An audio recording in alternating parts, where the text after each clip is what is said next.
Welcome all to the new episode of Ek Mulakaat by School of Journalism and Mass Communication of ITM University Gwalior. This is Amisha Sharma and today with us is an Indian space scientist, former chairman of ISRO, well known for Chandrayaan 1 and Mangalyaan spacecraft, Aluru Seelin Kumar sir. Welcome to our studio, sir. Thank you very much for this opportunity to interact. It's my pleasure, sir, sitting next to you. My first question to you is, sir, it's been a while you left ISRO office. So, currently, what are the projects you are working on or are you just enjoying your time? No, actually I have not left ISRO. I am continuing there as Vikram Sarabhai professor and I go to office on a daily basis even now. So, I am very much involved in the ISRO activities. And also probably you would have seen recently in the launch also I was there in Sriharikota during the GSLV Mark III or LVM Mark III launch. I was there present. So, very much involved in the various activities, reviewing and then providing information to ISRO. Sir, my next question to you is, apart from the scientific work, what are your hobbies and the things you love to spend time on? See, for a long time, even during my the active career, for example, I was interested in a lot of sports activities, and I used to play indoor games, badminton, chess, or even bridge, and all that.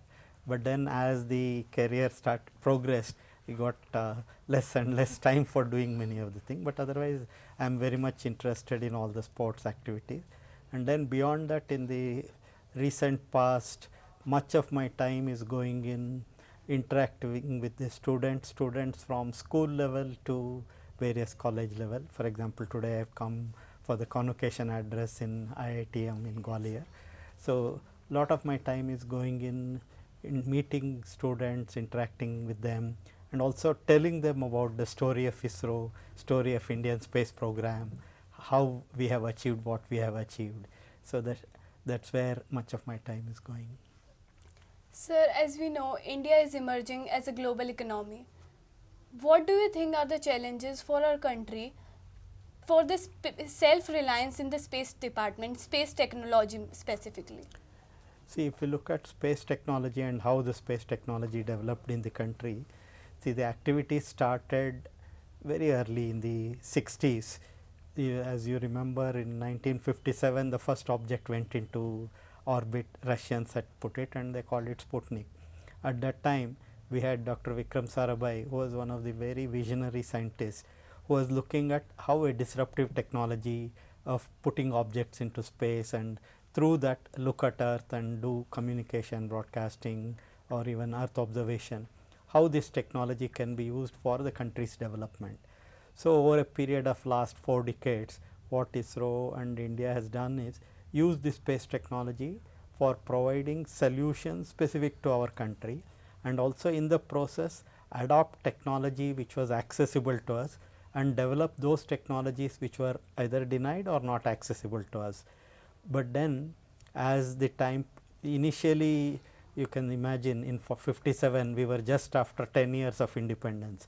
So, the country's problems were very many, and today gradually India has built a capability. Today we are among the 6 top economies in the world, and we have aspirations of becoming the number 1 in the economy.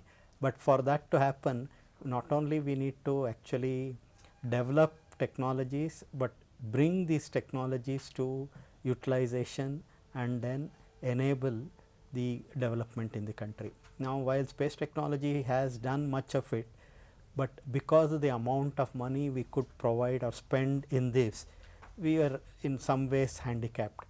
But today the world is changing so quickly that private enterprise is actually taking a lead. Now, space is no longer the predominant occupancy of only nation states. There are private companies which have come in. They have brought in, as you may be aware, that space is considered the 4th frontier.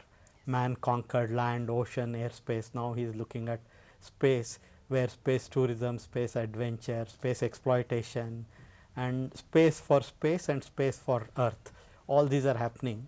And in this, private enterprise is bringing in programs on their own, even outside the governments. So, similarly in India also, if space, whatever technology that has been built by the government for so many years, if it has to become effectively usable, it is possible only when the private enterprise gets into the space economy. Space economy is supposed to grow to $1 trillion in the coming years, and today we have a very small percentage of this economy being actually you can say participating in that, or in that economy India is able to get. So, currently the idea of the government is to make India a space power in future, where at least 10 to 20% of space economy becomes India's, means contribution goes to India's economy. So, in this the new policies are being brought in, and more private enterprise is being supported. And so, today we are looking at from the area of space technology, while you have your own launcher, satellite applications, all this, how to make more and more people participate in this and contribute to India's economy, and that is the way things are happening. And in this there is a lot of work that needs to be done. Between the idea of making India space in a large contributor to space economy to actually making it happen is where the challenge is. That is why both the government and the department is trying to engage more and more private enterprise, student groups, incubation centers, and trying to build what we have already established, this capability to take off. Sir, my next question to you is, our scientists worked hard for Chandrayaan 2, but the results were not in our favor. As we are heading towards Chandrayaan 3, what are your views on that? Yeah, first I want to correct your impression. Chandrayaan 2 did not succeed. Chandrayaan 2 had many components. One component was the orbiter, and to understand that, the orbiter is still working very well, and it has completed 3 years, and it has generated a huge amount of scientific information, much more than what Chandrayaan 1 did. Chandrayaan 1 we had only about 8 months of operation, but even there some of the key instruments which were responsible for determining the presence of water molecule and OH molecule, those instruments were actually built by the US institutions, whether it is M cubed or the hyperspectral imager or a synthetic aperture radar, which were the key instruments which were responsible for determining this. But in Chandrayaan 2, we have built our own instruments of hyperspectral imaging as well as synthetic aperture radar. A dual frequency radar has been put with a capacity much better than what was flown on Chandrayaan 1. Similarly, in the mineralogy mapper or the hyperspectral imager, we have actually expanded the wavelength region where the observation was being done. In the previous mission it was up to 3 microns, whereas here it goes up to 5 microns. The advantage of this is all the water absorption bands, you can characterize them better and get a better handle on the presence of moisture, etc., on the moon surface. So, for last 3 years it has been collecting enormous amount of data, and you also see large number of publications have come in the international journals using this Chandrayaan 2 data. And there were also instruments, one of the instrument is actually what is called CLASS, that is X-ray fluorescence measurement device, based on that presence of sodium on the surface of moon. So, lot of findings have happened using Chandrayaan 2 orbiter. Now, coming to the lander and the rover, that is where the problem came. See, any new technology you are attempting, any new capability you are trying to do, there are always certain conditions which may go beyond the design limits of what you have thought of, or you may encounter certain variables going beyond the limits of your expectation. So, Chandrayaan 2 lander was one such problem, where very close to we were almost within few hundred meters of touchdown. So, that time the problem occurred. So, now that is the only component in Chandrayaan 2 which did not work, but otherwise orbiter has produced enormous results, and it is expected to last for many more years, and we are expecting to also bring down the orbit of Chandrayaan 2 to from 100 kilometers to 50 kilometers and get more data.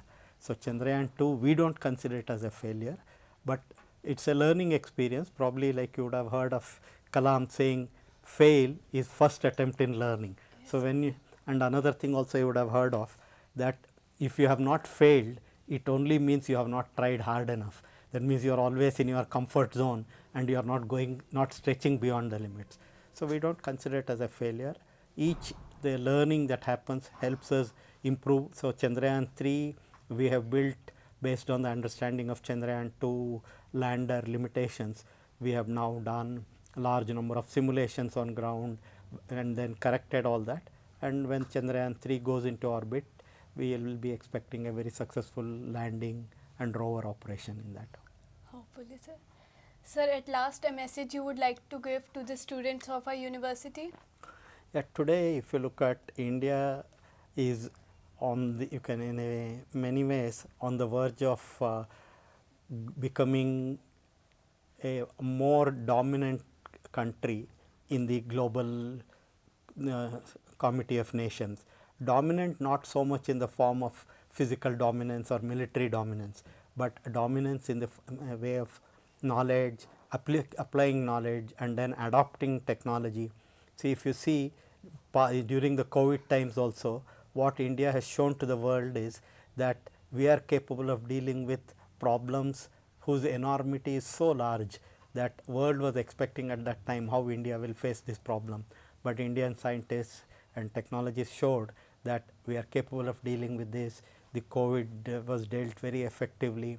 And then you also see in terms of digital technology, whatever has been done in terms of financial fintech activities of digital thing, India has shown to the world that you can reach using this technology to the common man, and then the way some of the solutions have been brought in is now getting adopted globally. But then there is also another one very big challenge which the current generation needs to appreciate. See, today for example, when we have devices, mobiles in our hand, what this device is doing is, this device is providing us an excellent opportunity to communicate, reach out to everybody globally. At this instant we can see what is happening, but at the same time the same device is being used by a set of people who are running huge ventures, whether you call it as Google, Amazon or media stalwarts, etc. All of them are using this device to manipulate individuals and then convert them into big consumers, and then without so much knowing that what is happening, we have all become willing victims of this. So, this is one area where we really need to understand that we need to make use of these devices to our benefit and not let these super agencies manipulate us and then take. So, in this context, probably one of the suggestions I have for the next generation or the young generation is to appreciate how AI, deep learning and all these technologies are being used and in what way they are manipulating globally across the various nations. And in this context, couple of books are worth reading. One of them is Art of Bitfulness, Keeping Calm in the Digital World. This is written by Nandan Nilekani and Tanuj Bhojwani, who actually Nilekani, you may be aware that UIADI, one of the person who was responsible for that, and he was also the co-founder of Infosys, etc.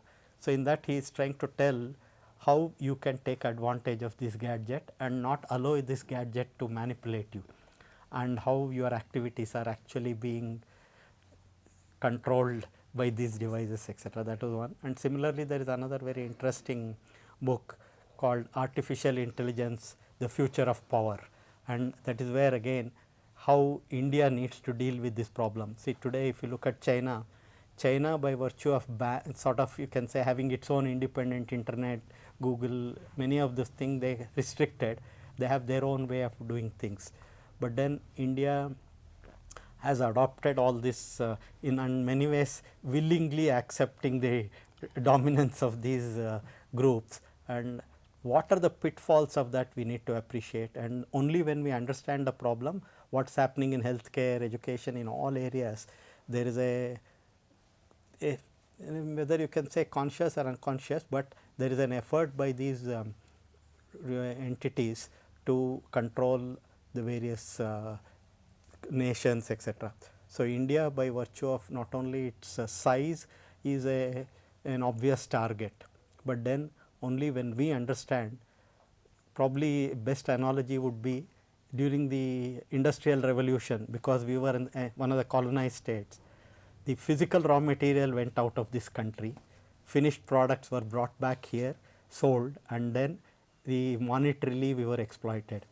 Today also the situation is not very different. It is another round of colonization, where the intellectual capability of this country is being used as a raw material, and then the finished products of AI, ML, etc. is being again sold in such a way that we are all becoming, maybe we are on the verge of another colonization.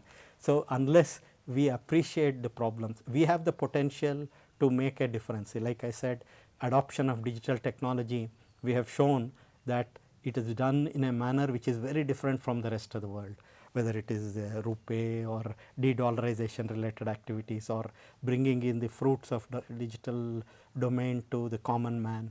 So, India is capable of dealing with that, but for that we need to appreciate what are the problems, what are the challenges that are there. So, my real advice would be aware of the kind of thing that is happening around you, and then definitely you have a fantastic opportunity today, both in terms of economy and in the manner in which the country is growing, and the governments are also making it more conscious effort to provide an enabling environment and make the best use of it, and bring India to its preeminent position which it had for millennia, where you are not really physically dominating others, but you are guiding others and telling them that world, if it has to survive, it is only with when you give respect to the entire all forms of life and all the environmental entities, when we call Panchabhutas and all that. So, that kind of thing, giving respect to this and sustaining life on this planet Earth, is, if it is possible, it is only with the wisdom which this country provided. So, be aware of your past and bring in new technology, give solutions for future. Sir has shared so many valuable information and given us insight on so many things. Thank you so much, sir. Thank you. Stay tuned for the next episode of Ek Mulakaat.